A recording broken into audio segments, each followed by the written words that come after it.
Where? Whoa. Where am I? I looked down, horrified to see only shackles. I couldn't see anyone else. Hello? Suddenly, a cheerful voice rang through the speakers placed around the room. Good evening and welcome! Ladies and gentlemen, have I got just the treat for you? He's fresh, healthy, and alert! I'm sure he'll be versatile enough to fulfill any of your needs. Now, I'm sure you all know the drill. I'll start asking questions and you lovely folks can begin bidding at any time. Get on with it. Shut up, unless you're bidding. You sound like a hag. You little shit. I bet you can't even afford anything here. Get back to... Now. Shouldn't we save our passion for the main event? For a moment, the voices went silent. Shall we ask our item some questions and begin the bidding? Yes, please. Excellent. Let's begin. We'll start the bidding at 100. I wondered briefly about what 100 even meant. I decided I didn't even want to know what I was worth. Here's our first question. What are you doing here? I waited for a moment, realizing he was addressing me. How the hell should I know?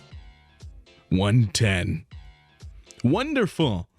Now, do you consider yourself to be athletic? Kinda.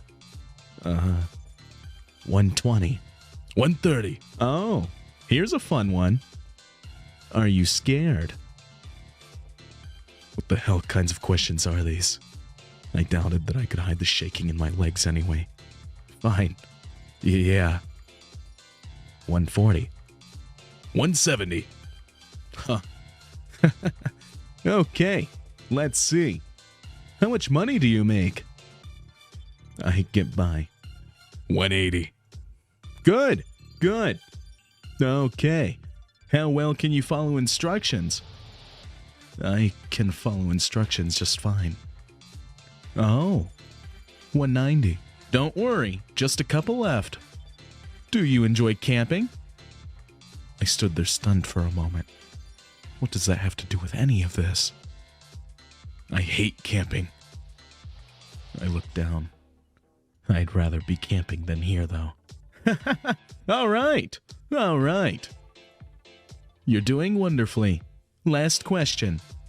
Who would you like to go home with? What? I looked at the windows across from me in that dark room. I chose the red window. It's not like I even knew who any of them were. Maybe the youngest sounding one would be safer. I pointed at the red window. Oh? He's a smart one. Good taste. 200. 210. Fuck off. 220. 230. You wouldn't even know what to do with him. I heard the announcer chuckling softly. I guess he didn't care if they were fighting as long as the price went up. Why don't I just show you firsthand what I plan to do with him? 240. Funny. You couldn't even afford to lick my shoe. Enjoy your toy, little boy. I hear 240. Anyone else? Sold! To the obstreperous gentleman in red. We'll prepare the shipment to send out to you right away. Thank you very much for coming. Shipment? What did that mean? I felt a sharp jab in my ankle. What? I tried to bend down to inspect the pain, but I crumpled to the floor. There was a pain in my leg and I couldn't move. I was seeing double and trying to speak, but I passed out. The sound of a motor began to cut through the darkness. Before I opened my eyes, I felt someone grab my arms. How are you still asleep? My eyes snapped open as the hands dragging me dropped my head unceremoniously upon the hot sand. Wakey, wakey! I coughed in the dry heat. Where? My question died in my throat as I looked around and realized that there were more people here. Wow, even cuter than the last one. Yeah. Hey, Derek, how much did you pay this time? Shut the fuck up. He's not even denying it. What the hell's going on? It was apparent that the angry blonde guy was the one that brought me here. My arms were tied up behind my back, and my legs were tied together. I struggled to push myself upright so I could see better. There were other people tied up like me. 2 men and a crying woman. I could either continue to watch the men with masks, or try to communicate with the other captives. I turned my attention back to the captors. I told you to call me Scorpion. Maybe you shouldn't have told us your name then, idiot. You don't have any idea who you're talking to. I could make you disappear. No one would ever find the body. Try it. He's so mad his fist is shaking. Whoever these people are, they don't seem to be friends. I froze as I saw another mask. The 3 arguing men were so loud that I didn't notice the 4th man in the back. He seemed to be staring right at me. Come on, let's start. Jesus Christ, Derek. You have the patience of a toddler. Shut up. I've waited a whole fucking year for this. The sound of an approaching motor caught everyone's attention. Finally. I struggled against my binding. The terror building in my chest was telling me that I didn't really want to find out what these people were waiting for.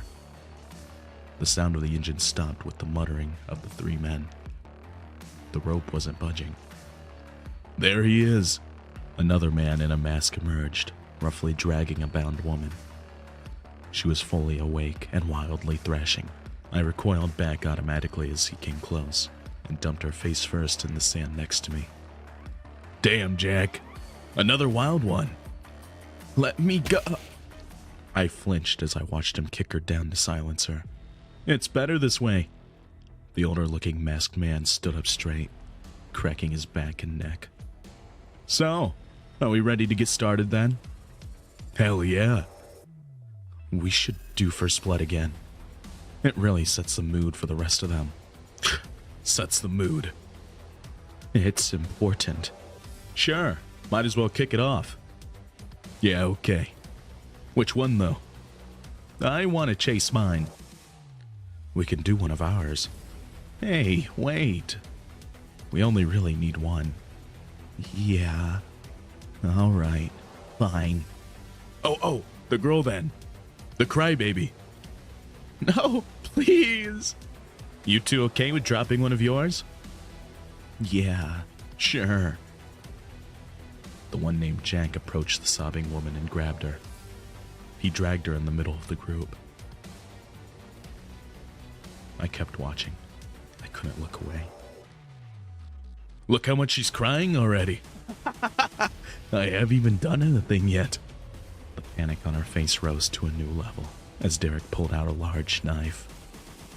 Please, don't. He grabbed a fistful of her hair and pushed the knife up to her throat. Keep begging. She sobbed loudly. Suddenly she shrieked.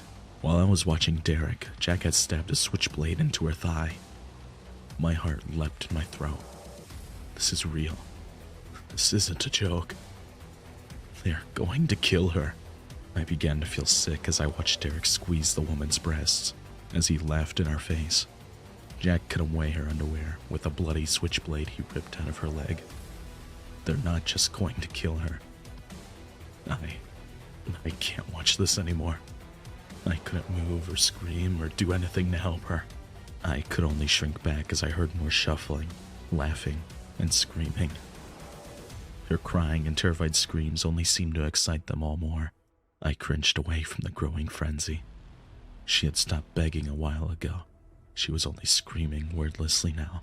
It rang through my head as I kept my head down and my eyes closed. I was shaking as I realized tears were rolling down my face too. She was choking and sobbing now. The rhythmic slapping of flesh told me what else was happening. I felt sick. I couldn't take it anymore. I looked away to the faces of the other captives. The skinny man was staring at the ground. The other man had his eyes shut tight, tears streaming down his face. and the woman that Jack brought was watching every move with so much rage that it sent a chill through me. We were probably all thinking the same thing. Where next? A glint of metal caught my attention past the chaos. It was the last man with the plain mask. He finally moved from his position. The others were too engrossed in their torture to notice his approach. I sucked in a breath as I saw him raise a large machete. My body jerked as I watched him bring down the weapon with so much force that she was instantly beheaded. I don't know if it was the shock or if everything really did go quiet for a moment. It felt like slow motion, like in a nightmare. What the fuck? You could have cut my hands off. The two men in lizard masks laughed to each other. Always right to the point, huh, Machete? Jack straightened himself up. I'm here to kill. The other man stared for a second before barking out a sharp laugh. Aren't we all? They all seemed to calm down while they cleaned off their blades and backed away from the corpse. All right, let's get this party started for real. I tried not to look at the woman's body and the spreading dark red in the sand beneath her severed head. The man with the plain mask approached us. I scrambled, trying to get away to no avail. He knelt down in front of the crying man and cut the ropes on his arms. The captive wasted no time in getting up and running out into the desert. He did the same with the skinny man, and then the woman. The woman seemed to hesitate slightly before she ultimately ran as well. Then he turned to me. I knew he was just going to cut my ropes too, but I couldn't stop the terror from flooding into my body as he got close. At this distance, I could see into his eye holes of the mask. I'd never seen such raw hatred. He wasn't laughing. As soon as I felt the rope fall away, my body reacted on its own. I leapt to my feet and ran with every bit of strength I could muster. I don't know how long I ran for, but eventually the heat and exhaustion won the battle. Against my terror, I collapsed to the ground. Hey, how you doing? I hope you enjoyed the video, and don't be afraid to leave a comment, because I absolutely love reading every comment I get. So, if you want to make my day a little bit better. But, yeah, that's about it. I'll see you guys next time.